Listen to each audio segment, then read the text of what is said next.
Tech 29. We're already almost halfway through March. Incredible. I mean, this year is just flying by. As far as your weather forecast goes for today, more rain, anywhere from 2 to 4 inches of rain along the coastal areas and into the valleys. Once you get into the foothills of the mountains, you might even get up to 8 inches of rain. Right now, Santa Paula getting hit hard with some rain and in through the Oxnard area, about to move into Santa Clarita. As far as the European model goes, this is what it's looking at like right now. And then we continue to push through. Later on this afternoon, it's going to come down even heavier. And then by Friday of next week, or Friday, we might even get not Friday, next week, this week, we might even get some more rain moving into the area. More than likely, it'll hold off until, let's say, Sunday or Monday. 64 today. Wednesday, 62, and there's Sunday and Monday, 64 and 65 degrees with that possible rain coming into the area. San Fernando Valley, 61 up to 65 for tomorrow, and then 67 degrees on Saturday. That's it. Frank, Jessica, back to you. This relentless rain is increasing our risk of flooding and mud and debris flows. KTLA's Annie Rose Ramos live in Azusa with a look at how people are bracing for this next round of rain. Annie Rose, good morning. Jessica, good morning. The rain just starting to come down here, and in the past hour we're getting a better idea both from police and residents here in this area about the efforts that it took in the past couple of days and weeks to clear the homeless encampments out from this San Gabriel River, because officials knew that this water, the river levels, would only get higher as the rain starts coming down, and the movement, the swift water movement, would only become more forceful as the rain starts coming down in the next few hours. One resident here in the area says he rides his bike along this path every single day, and he noticed the police working to clear out those encampments over the weekend. Take a listen. There's a lot of homeless people that live in this passway. Some of them live out in the middle of it, and the police and the sheriff have been out here trying to remove them, and they've also had dumpsters out here picking up all their trash. So right now it's the cleanest I've ever seen it out here. They picked everything up because they don't want it flowing down the river, and there aren't any homeless people out here right now.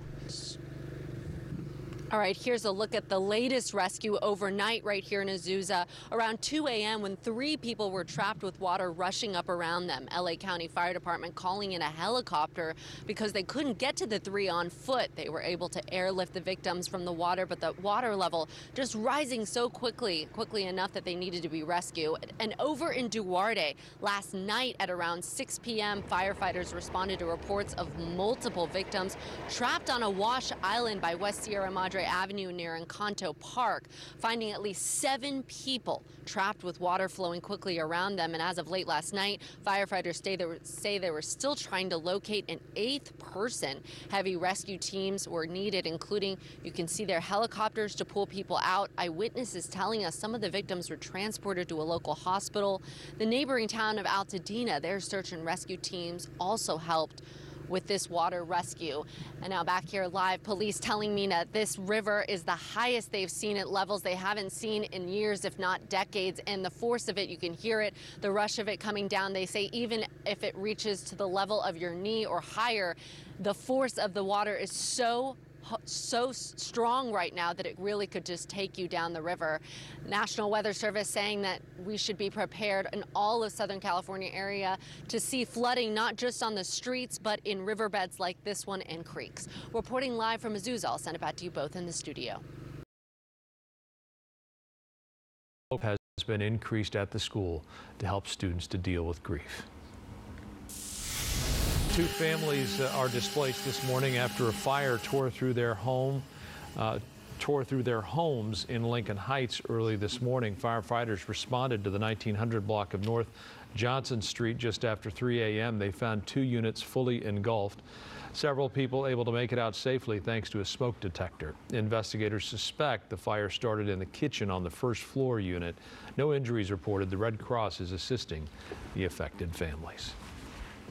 A legal victory for Uber and Lyft. Judges upheld voter-approved Proposition 22 in a California appeals court yesterday. That measure ensures rideshare drivers remain classified as independent contractors instead of employees. According to the labor advocacy group Rideshare Drivers United, drivers' earnings and protections have, quote, eroded since the voters approved Prop 22 in 2020. However, gig companies like DoorDash, Uber, and Lyft credit Prop 22 for boosting drivers' earnings. This case will likely end up at the California Supreme Court. Lunchables will be part of school lunch programs starting in the fall. Kraft Heinz bringing their ready-to-eat packaged meals to school cafeterias nationwide. Options include turkey and cheddar stackers and extra cheesy pizza. The company says the 2 new varieties were reformulated to meet federal guidelines. School versions include more protein and whole grains, as well as reduced saturated fat and sodium. Lunchables will be offered either for purchase or for free through the National School Lunch Program. Our next guest played the mom in E.T., but that's only one in an extraordinary list of credits for the actress Dee Wallace. Here to talk about her latest literary feat, a book called Born, Giving Birth to a New You. Nice to have you here, Dee. Nice to be here. Are you going to kiss on me like you did? I can't. Like Jamie Lee Curtis. Wow. There we go. Thank you. I want to be in the club. There you go. Expanding list. All right.